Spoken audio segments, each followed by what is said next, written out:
gaining weight or anything like that. It's, you know, it drives the people in my life crazy, and it's embarrassing, but it's better, but it's still not great. I would say the same thing, and I'm 23, and I've considered myself recovered at 16.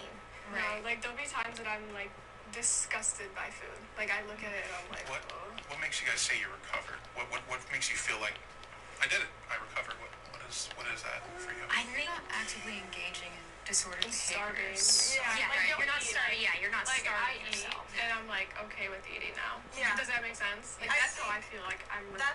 That's how I feel too. I think the whole like mental games for us, at least, or for me, I can't speak on you guys, but that's been there for, you know, ever. It's something that we have to learn to live with as long as we're not engaging in those behaviors and as long as we're not, like, actively starving ourselves, you know, putting ourselves in harm. That's what I'm proud of myself for at the end of the day.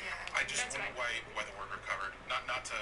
No, you're fine. It's just like we're not like. Because I would, you know, I would wonder if somebody who's able to kind of tackle their depression, would they consider the depression recovered? Or for me, like, I have ADHD, I'm medicated slightly, and I'm dealing with it. I wouldn't call myself recovered. I don't think I'm ever going to recover from it. Right. Yeah. But I think for us, it's like word choice to use. I think a mood disorder is very different from like an eating disorder. I would say like you said, like you would say you're never fully recovered because the ADHD is never going to go away. Yeah. Same with anorexia. It's never going to go away. It's probably always going to be a little voice in our head.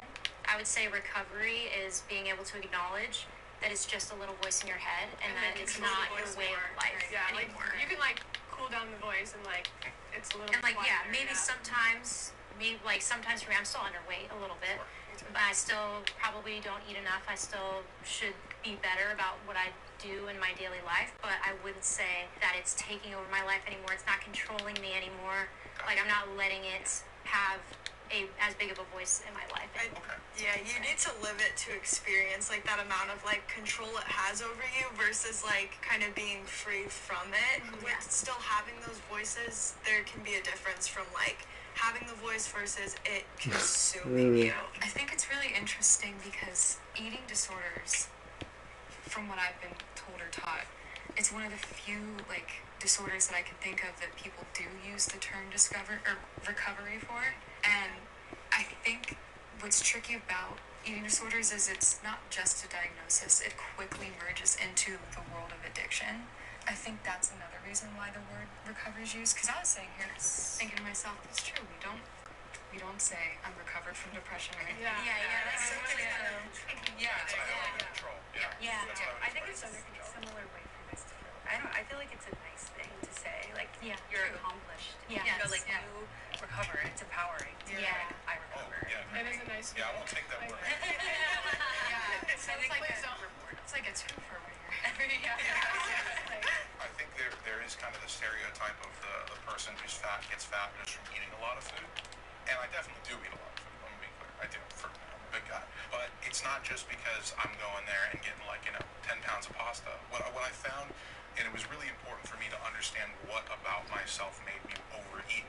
When I kind of did the exploration to understand that part about myself, it was kind of a twofold thing. One is having that mindset instilled in me of the don't waste food. Despite the fact that I've been privileged enough to never live like an impoverished life, I've always had money to get whatever kind of food I want to get. And that leads into the second part, which is with that kind of ADHD brain, I love to try things. There are so many times where I'm just like, I want to go to a new restaurant, completely new. And I'm like, wow, this menu looks awesome. I can't wait to try these things. I want to try a little bit of everything. So I will order a bit of everything. And then I get all the food, and I eat a little bit of everything. And I'm like, I don't want to waste all this food. I don't want to waste it all. So then you end up. And it's such like an obviously bad process. So ironically enough, the solution has been to just understand that part of myself. And I found myself, it's like I'm fortunate. Where do you feel like you're gonna go? I like going to revolving sushi or tapas places. Obviously, not something. It was a long time to be fair. I might. It's been mining, but I haven't really found much. Except for iron. Things like that. So I still get that I'm trying a bunch of things, but I'm not getting it's cool. I've been mining. So I don't have to worry about the waste feeling. I'm not gonna eat that. Actually, how I was told to go about training myself to eat again was if you feel overwhelmed, just do a little bit of everything. Oh yeah, and it definitely is a lot easier to manage. Alright. But I think is interesting how Night, it's night. been helping you to do it that way too. Yeah. Being obese or anorexic is a choice.